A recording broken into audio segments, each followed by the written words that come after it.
timing is everything, and it's the hardest thing to predict. Like You can't time the you market. cannot time the market, but like when you look back, you're like, fuck.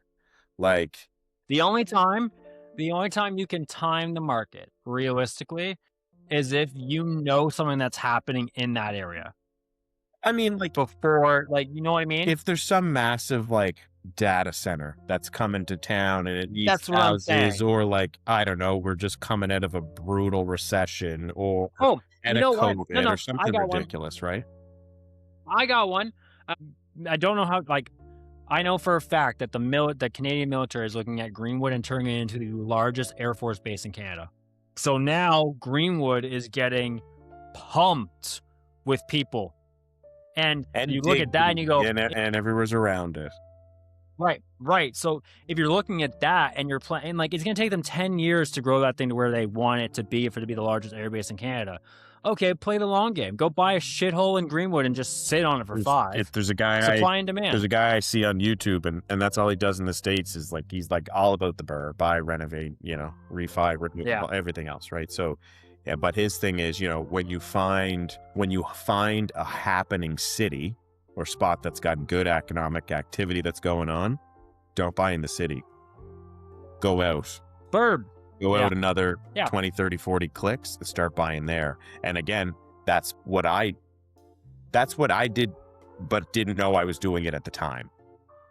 Like Right, because you bought a house to live in. I bought a house out in Hammonds Plains, and of course now Hammonds Plains was well established, but the area that I bought, it was very close to like the new section of West Bedford that all of a sudden went poof, right? Like Right. West Bedford was the woods when I bought my house. That's like 40 hectares now of houses and strip malls and everything else, and 16 apartment buildings. And so like, I mean, traffic sucks, but it's good for the appreciated value of the house, right? So like, Now, hold on.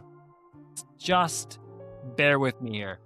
Because the other thing you can look at when you talk about is your home an investment, is your single family home an investment? Yeah, you can equate this to that number that Google gave me too for 400% increase in 25 years. It just so happened that you either owned a house or you didn't own a house during the biggest housing crisis in Canadian history. That's just like, and you can't, that's not repeatable. Like you can look back, because I think you bought your house 2015. yeah, about then. Right. So 2015, 2016. Oh, you did not know. Same with people that bought in 2019. They did not know the shenanigans that were coming down the pipeline. It just happened. If you looked at Halifax from 2009 to 2019, I think prices moved like 10 grand. Yeah. In the positive direction. So if you bought 230, you were worth 240. And like, there are always outliers. Someone bought in a really good neighborhood, did really good renovations. So maybe there were 50K or 60, 75K more. Great. Okay, cool. You bought in South End, Halifax, next to Smew. You sat on for 10 years. Your house was Made a good idea. Yeah. You know what I mean? So to say that house prices only go up is because you've only experienced the most dramatic increase in home prices in Halifax's history, and to continue to count on that, I would call foolish. Yeah. And then, right? And then that's where it's like, yeah, don't buy the house expecting that. If it happens, fantastic. You're not going to turn away somebody that offers you twice as much that you paid for the house. You did. Because where would I live? Like, that's the other thing. Like, what am I going to do? I'm just saying you did. It wasn't enough for me. I wanted triple. I wanted the 300%.